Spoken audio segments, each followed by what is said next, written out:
Klien kami pun juga sudah menyatakan sebenarnya meminta maaf dari Mbak DJ, tapi sekalipun kalau pihak sana juga keberatan atau ya tidak bersedia, eh, Mbak Ade juga sudah ikhlas untuk memaafkan lah ya.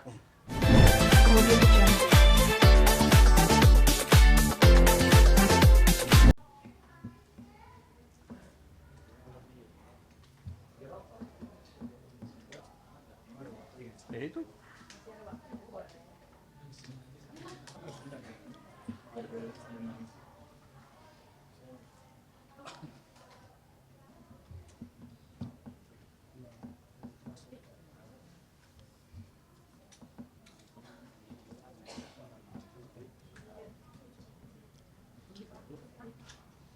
Salam sejahtera semuanya. Terima kasih rekan-rekan media yang sudah hadir pada siang ini. Di sini kami mendampingi saudara Aditya. Kebetulan kami yang ditunjuk dari Eternity Law Firm Bang Andreas dan saya sendiri dari JBN Law Firm untuk klarifikasi masalah yang lagi rame di media nih, ya kan, tentang Aditya dengan AL dan maupun DJ. Nanti mungkin lebih lanjutnya dari rekan saya Bang Andreas yang akan menjelaskan seperti apa. Oke? Oke, baik. Assalamualaikum semuanya, salam sejahtera buat kita semua. Ya, kita cuma mau menjelaskan sebenarnya masalah ini masalah kecil lah ya. Jadi yang diinginkan oleh klien kami, Mbak Aditya, itu adalah sebenarnya pernyataan dari saudari DJ aja. Jadi kemarin kan ada Mas AL itu menunjukkan kuasa, Bang Hendarsam kebetulan kawan saya. Yang kedua juga sebenarnya kami juga tidak ada masalah dengan Mas AL, dimana Mbak Aditya juga dari awal sebenarnya nggak ada masalah baik pribadi maupun secara apapun juga dengan Mas AL, tapi yang ada Mas AL menunjuk kuasa Bang Hendarsam.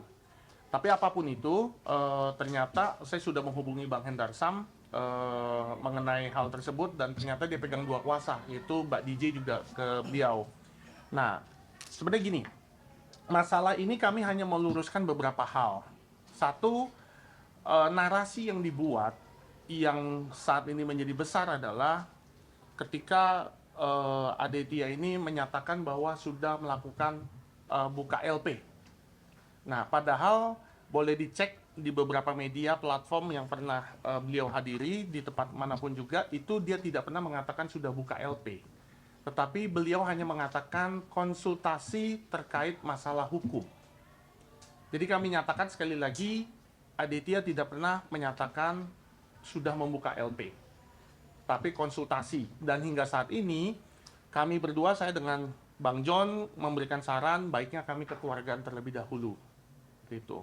Yang kedua adalah, apa sih keinginan dari klien kami? Klien kami itu sebenarnya cuma ingin klarifikasi permintaan maaf saja dari pernyataan Mbak DJ yang pada saat awal-awal mengatakan ada gatal dan semacam itulah. Jadi seakan-akan klien kami atau Mbak Aditya itu adalah pelakor. Padahal kita sama-sama tahu bahwa Mas AL dengan Mbak DJ belum ada ikatan perkawinan secara negara. Sekalipun ada pernyataan dari Mbak DJ ketuhanan, saya nggak ngerti itu juga. Di KUHAP, di undang-undang pun juga nggak ada ketuhanan. Nah, itu yang kami mau klarifikasi. Kami keberatan dengan pernyataan Mbak DJ dengan istilah gatal dan lain-lain seperti itu. Nah, alhamdulillahnya semalam, ini baru semalam, saya mencoba untuk telepon Bang Hendarsam. Bang Hendarsam, udahlah, kedua belah pihak ini kita dudukan saja. Jadi kita kekeluargaan, kita nggak usah panjang, apalagi kita sedang di tengah duka ya, bencana, juga sebentar lagi juga mau Natal, juga mau Tahun Baru, ada baiknya kita juga tutup dengan suasana damai. Dan kami juga bicara dengan klien kami pun bersedia, selama memang secara kekeluargaan. Jadi memang kenapa ini berlanjut, karena mungkin selama ini miskomunikasi, pintu yang saling tertutup.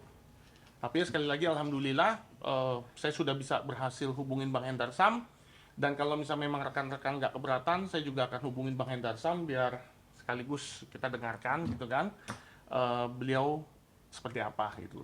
Mungkin ada Ade mau sampaikan dulu sebelum saya telepon. Enggak sih, saya ngikutin arahan. Oke, saya telepon ya. Ya, ini mudah-mudahan selesai. Artinya kita juga nggak mau panjang-panjang karena masalah remeh-temeh ya kalau kalau kami bilang ya. Saya di sini.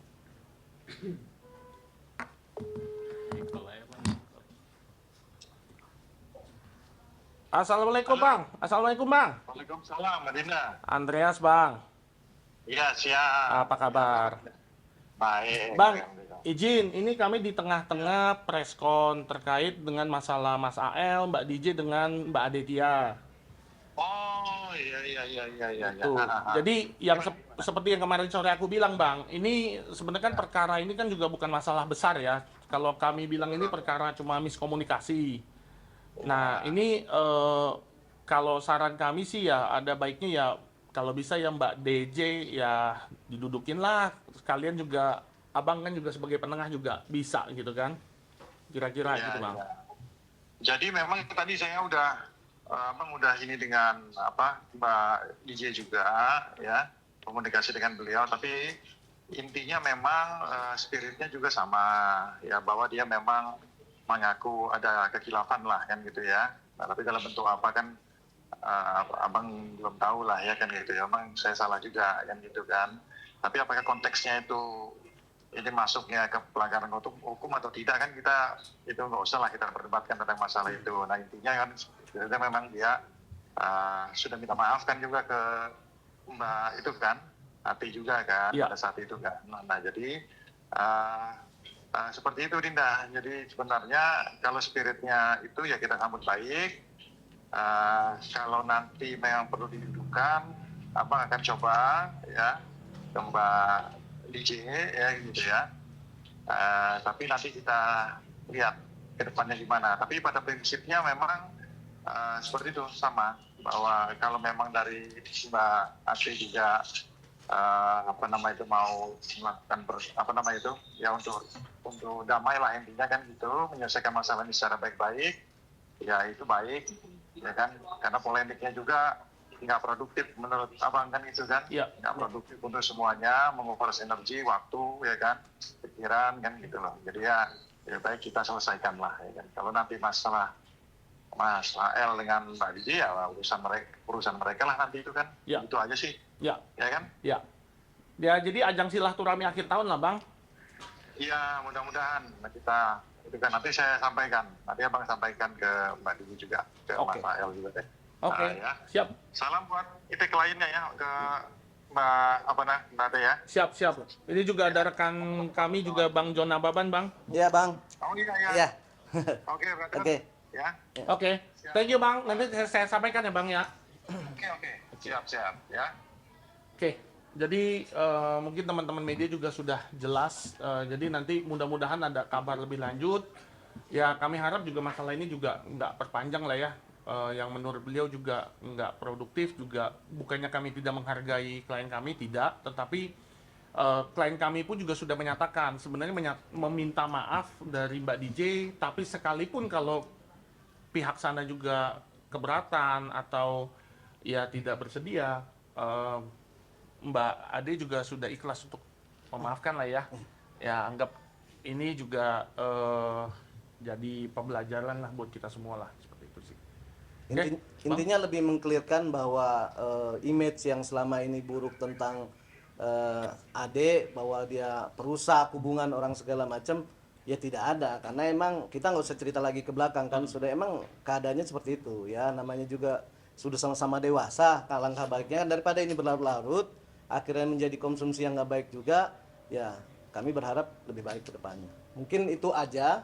Jadi ini klarifikasi kenapa kita preskon. Sebenarnya kita nggak mau tadinya, tapi karena di sana udah preskon ya kita juga harus mengklirkan, juga memperbaiki nama klien kami Ade juga supaya nggak jelek di masyarakat gitu. Karena Ade sendiri tidak pansos, dari dulu dia juga udah bekerja di entertain ya apa adanya seperti ini. Mungkin itu ada pertanyaan nggak?